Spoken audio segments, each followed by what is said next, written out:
اعوذ باللہ من الشیطان الرجیم بسم اللہ الرحمن الرحیم۔ اب آگے چلیے وَإِسْتَأْذَنَ رَبُّكَ، اور یاد کرو جب کہ آپ کے رب نے یہ اعلان کر دیا لَيَبْعَثَنَّ عَلَيْهِمْ، وہ لازماً اٹھاتا رہے گا ان پر، مسلط کرتا رہے گا ان پر اِلَىٰ یوم القیامہ، قیامت کے دن تک ایسے لوگوں کو مَن یَسُومُہُمْ سُوءَ الْعَذَابِ، جو انہیں بدترین عذاب کے اندر مبتلا کرتے رہیں گے۔ ان ربک لسریع العقاب، یقیناً آپ کا رب سزا دینے میں بہت جلدی کرتا ہے۔ وَإِنَّهُ لَغَفُورٌ رَحِيمٌ، اور یقیناً وہ غفور بھی ہے رحیم بھی ہے۔ اللہ کی تو یہ دونوں شانیں ہیں، وہ عزیز ذو انتقام بھی ہے، سریع العقاب بھی ہے، لیکن وہ غفور اور رحیم بھی ہے۔ اب یہ آپ کا طرز عمل ہے کہ آپ اپنے آپ کو اس کی کس شان کا مستحق بناتے ہیں۔ اس آیت میں واقعہ یہ ہے کہ جس قانون کا ذکر ہو رہا ہے اللہ تعالیٰ کی طرف سے اس فیصلے کا، وہ ہماری نگاہوں کے سامنے ان کی پوری تاریخ، اس لیے کہ اس کے بعد آ رہا ہے وَقَطَّعْنَاهُمْ فِي الْأَرْضِ أُمَمًا، ہم نے انہیں زمین کے اندر منتشر کر دیا، فرقوں کے اندر اور قوموں کے اندر۔ یہ ڈایاسپورا جو ہے ان کا، جو سن 70 سے شروع ہوا ہے،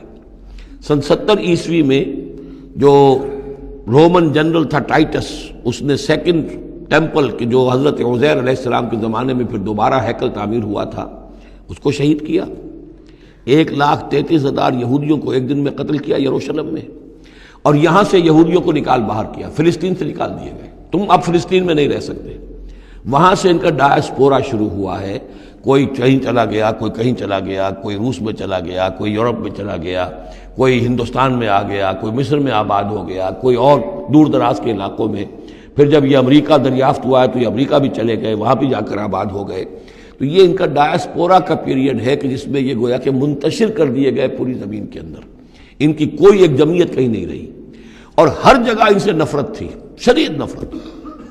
بلکہ ان کے اوپر واقعہ یہ کہ یورپ میں تو بڑا ان کے اوپر ظلم بھی ہوتا تھا، جس طرح چاہتے تھے ان کو وہاں کے عیسائی جو ہیں، جیسا کہ میں بتا چکا ہوں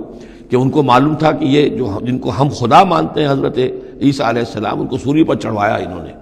اور انہوں نے کفر کیا، اور وہ حضرت مسیح علیہ السلام کی شان میں گستاخی کرتے ہیں، حضرت مریم کی شان میں گستاخی کرتے ہیں، تہمتیں لگاتے ہیں، لہذا وہ ان کے درمیان دشمنی رہی۔ اور اس کی آخری مثال اس صدی میں، یعنی دور کی تاریخ تو شاید ہمیں معلوم ہو کہ شاید فیری ٹیلز ہیں، یہ کوئی کہانیاں ہیں جو ہم سن رہے ہیں، اس صدی میں جو ہوا ہٹلر کے ہاتھوں 6 ملین 60 لاکھ یہودی ختم کیے اس نے۔ پورا مشرقی یورپ کا یہودی جو ہے کھینچ کھینچ کر وہاں سے پکڑ پکڑ کر، جہاں تک ہٹلر کی حکومت بنی تھی، جہاں تک اس کی جو گئے تھے فتوحات کا دائرہ، وہاں سے یہودیوں کو کھینچ کھینچ کر کنسنٹریشن کیمپس میں لایا گیا۔ پھر خاص مشینیں ایجاد کی گئیں، خاص جو ہیں اس کے لیے ایسے بنائے گئے کہ ان کے لیے اب اتنے لوگوں کو قتل کریں گے تو دفن کہاں کریں، ان کو کیا کریں، how to dispose of the dead bodies. تو اسپیشل پلانٹ بنائے گئے کہ ایک بڑے سے ہال میں داخل ہو رہے ہیں، وہاں سارے کپڑے اتروا لیے تاکہ کپڑے بھی استعمال ہوں بعد میں۔ کہا یہ جاتا تھا کہ تمہارے کپڑوں میں جوئیں پڑ گئی ہیں، تو جوؤں کو اس کو ڈیلاؤس کرنے کے لیے ضروری ہے کپڑے اتار کے آگے گیس کے اندر تاکہ وہ جوئیں ختم ہو جائیں گی۔ پھر ان کے بال اتروا لیتے تھے، عورتوں کے بال بھی شیو کر لیے، مردوں کے بھی، ان بالوں سے قالین بنائے انہوں نے جو نازیوں نے اپنے دفتروں میں بچھائے، ہیومن ہیئر کے قالین۔ پھر ان کو لے جا کر ایک گیس چیمبر کے اندر کے سب مر گئے۔ پھر اب وہ بڑے بڑے پٹے جیسے چلتے ہیں مشینیں، بڑے بڑی فیکٹریز کے اندر وہ پٹوں کے اوپر لاشیں چل رہی ہیں، پھر ان کا چورا ہو رہا ہے، جیسے کہ کہیں جو ہے وہ گھاس کاٹا جا رہا ہو یا کوئی اور چارہ جو ہے وہ کترا جا رہا ہو۔ پھر کسی خاص قسم کے کیمیکلز کے اندر ان کو تحلیل کیا کہ آخر میں کیا نکل رہا ہے، نہ کسی گوشت کا پتہ، نہ خون کا پتہ، نہ ہڈی کا پتہ، کسی شے کا پتہ نہیں، ایک بدبودار سیاہ رنگ کا مائع باہر نکل رہا ہے، اور اسے وہ لے گئے اپنے کھیتوں میں اور اسے بنا لیا کھاد۔ یہ کام اس صدی میں ہوا ہے، ہولوکاسٹ۔ اس میں زیادہ سے زیادہ یہ کہتے ہیں کہ یہ کچھ مبالغہ ہے 60 لاکھ کا، 40 لاکھ، تو 40 لاکھ بھی تو کم نہیں ہوتے، 40 لاکھ افراد کا اس طرح ختم ہو جانا۔ استأذن ربک لیبعثن علیہم الی یوم القیامہ، ان کا آخری وقت تو اب آنے والا ہے، وہ زیادہ دور نہیں ہے، لیکن اس سے پہلے جیسے شمع بجھنے سے پہلے بھڑکتی ہے، لہذا وہ ایک بھڑک ہے اس کی کہ جو یہودیوں کی ہے، اسرائیل ہے، ان کی طاقت ہے، ان کی قوت ہے، عربوں پر وہ چھائے ہوئے ہیں۔ اور واقعہ یہ ہے کہ مسلمان جس عذاب کے مستحق ہو چکے ہیں، اور ان میں سے عرب چونکہ ہمارے ہاں اونچے درجے کے اس اعتبار سے امت کے اندر ان کا مقام اونچا درجے کا ہے کہ حضور عرب تھے، انہی کی زبان میں اللہ کی کتاب ہے، اور ان کی جو اللہ تعالیٰ کے دین کی طرف سے جو انہوں نے پیٹھ پھیری ہے، لہذا اس کی جو سزا انہیں مل رہی ہے وہ یہ ہے کہ ایک مغضوب علیہم قوم کے ہاتھوں ان کی تذلیل ہو رہی ہے، ان کے سامنے جھکنا پڑ رہا ہے۔ جن کے ساتھ کسی ایک کمرے میں کبھی بیٹھتے نہیں تھے، اب ان کے ساتھ گفت و شنید جو ہے اور ان کے ساتھ بغل گیر ہونے کی نوبت جو ہے وہ آئی ہے۔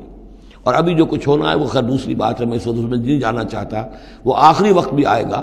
کہ پھر جو ہے حضرت مسیح علیہ السلام بھی نازل ہوں گے، اور وہی چونکہ ان کی طرف رسول تھے، رسول اللہ بنی اسرائیل، تو آخری وہ عذاب ہلاکت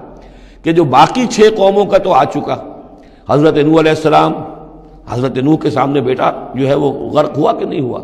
حضرت ہود، حضرت صالح، ان سب کے سامنے جو ہے ان کی قومیں ہلاک ہوئیں۔ تو اب حضرت مسیح کو اٹھا لیا گیا تھا، وہی آئیں گے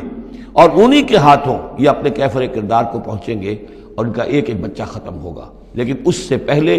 ان کے ہاتھوں مسلمانوں پر اللہ کے عذاب کے بڑے کوڑے برسیں گے۔ To add insult to injury, کہ ایک یہودی قوم کے ہاتھوں، مغضوب علیہم قوم کے ہاتھوں پٹائی ہوگی، اور جو ہو رہی ہے،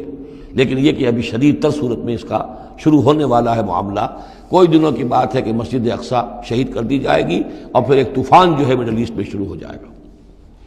وَإِسْتَأْذَنَ رَبُّكَ لَيَبْعَثَنَّ عَلَيْهِمْ إِلَىٰ يَوْمِ الْقِيَامَةِ مَن يَسُومُهُمْ سُوءَ الْعَذَابِ، یاد کرو جب کہ آپ کے رب نے یہ اعلان کر دیا تھا کہ وہ لازماً اٹھاتا رہے گا، مسلط کرتا رہے گا ان پر قیامت تک ایسے لوگوں کو جو انہیں بدترین عذاب میں مبتلا کرتے رہیں گے۔ إِنَّ رَبَّكَ لَسَرِيعُ الْعِقَابِ وَإِنَّهُ لَغَفُورٌ رَحِيمٌ۔ وَقَطَّعْنَاهُمْ فِي الْأَرْضِ، ہم نے متفرق کر دیا ان کو زمین میں، امماً، فرقے بن گئے، علیحدہ جماعتیں بن گئیں، اور اب ان کے جھگڑے ہو رہے ہیں مختلف علاقوں سے جو لوگ آ کر اسرائیل میں آباد ہو رہے ہیں۔ اب ظاہر بات ہے سینکڑوں برس تک کچھ یہودی جو ہے روس میں رہے، ان کے اپنے کچھ مزاج اور بن گئے ہیں، ان کی شکلوں کے اندر بھی تبدیلی ہو گئی ہے، ان کی زبان بھی کچھ مختلف ہے، تو اب یہ اسرائیل کے اندر ان کے مابین تصادم ہوتا ہے۔ منہم الصالحون ومنہم دون ذلک، ان میں سے ہے کچھ لوگ جو صالح بھی ہیں، لیکن یہ کہ ان میں وہ بھی ہیں کہ جو دوسری طرح کے ہیں اور طرح کے ہیں۔ وَلَوْنَاهُمْ بِالْحَسَنَاتِ وَالسَّيِّئَاتِ لَعَلَّهُمْ يَرْجِعُونَ، ہم انہیں بھلائی سے اور برائی سے آزمائش کرتے رہے شاید کہ یہ لوگ لوٹ آئیں۔ فَخَلَفَ مِن بَعْدِهِمْ خَلْفٌ، لیکن یہ کہ ان کے بعد ایسے ناخلف لوگ ان میں پیدا ہو گئے، وَرِثُوا الْكِتَابَ، وہ کتاب کے وارث ہو گئے، وارث بنے، تورات کے وارث بنے۔ یاخذون عرض هذا الادنی، وہ اس دنیا جو ادنا زندگی ہے، دنیا کی ادنا زندگانی، اسی کے ساتھ و سامان کے پیچھے پڑے رہتے ہیں، حاصل کرتے ہیں حلال سے، حرام سے، جائز سے، ناجائز سے۔ وَيَقُولُونَ سَيُغْفَرُ لَنَا، اور کہتے ہیں ہمیں تو بخش دیا جائے گا، ہم ابراہیم کی نسل سے ہیں، اسرائیل کی اولاد ہیں، we are the chosen people of the Lord, سَيُغْفَرُ لَنَا، ہمیں بخش دیا جائے گا۔ وہیں یاتہم عرض مثلہ یاخذوہ، اگر ایسا ہی اور سامان بھی ان کو دیا جائے اور لے لیں گے، حرام سے یہ نہیں دیکھیں گے کہ حلال سے یا حرام سے۔ الم یؤخذ علیہم میثاق الکتاب، کیا ان سے کتاب کا عہد نہیں لیا گیا تھا؟ جب تورات دی گئی تھی تو عہد لیا گیا تھا، اللہ یقول علی اللہ الا الحق، کہ نہیں منسوب کریں گے اللہ کی طرف کوئی بات مگر حق، ودرسوا ما فیہ، اور انہوں نے پڑھا اس کو جو کچھ کہ اس میں تھا، والدار الآخرۃ خیر للذین یتقون، اور یقیناً آخرت کا گھر، پچھلا گھر تو بہتر ہے انہی لوگوں کے لیے جنہوں نے تقوی کی روش اختیار کی، فلا تعقلون، تو کیا تم عقل سے کام نہیں لیتے؟ والذین یمسکون بالکتاب واقاموا الصلاۃ، اور رہے وہ لوگ کہ جو کتاب کو مضبوطی کے ساتھ جنہوں نے تھاما، تمسک کیا کتاب کے ساتھ، اور اقاموا الصلاۃ، نماز قائم کی، انا لا نضیع اجر المصلحین، ایسے مصلحین کا اجر ہم ضائع نہیں کریں گے۔ بات ہے کہ کوئی نہ کوئی لوگ تو ان کے اندر اچھے رہے، آخری وقت تک بھی رہے۔ وَإِذْ نَتَقْنَا الْجَبَلَ فَوْقَهُمْ، اور یاد کرو جب کہ ہم نے پہاڑ کو ان کے اوپر اٹھا دیا تھا، كَأَنَّهُ ذُلَّةٌ، ایسے ہو گیا تھا جیسے سائبان ہو، وَظَنُّوا أَنَّهُ واقع بِهِمْ، اور انہیں یقین ہو گیا تھا کہ ابھی ہم پر گرا کہ گرا۔ خُذُوا مَا آتَيْنَاكُمْ بِقُوَّةٍ، اور ہم نے اس وقت کہا تھا کہ تھامو اس کو مضبوطی کے ساتھ جو ہم نے تمہیں دیا ہے، اس کتاب کو مضبوطی سے تھامو، اس کو پوری قوت کے ساتھ اپنی اس کا تمسک کرو۔ وَاذْكُرُوا مَا فِيهِ لَعَلَّكُمْ تَتَّقُونَ، اور جو کچھ اس میں ہے اس کو یاد رکھو، مستحضر رکھو، تاکہ تم بچتے رہو اور تمہارے اندر تقوی کی روش پیدا ہو جائے۔ صدق اللہ العظیم۔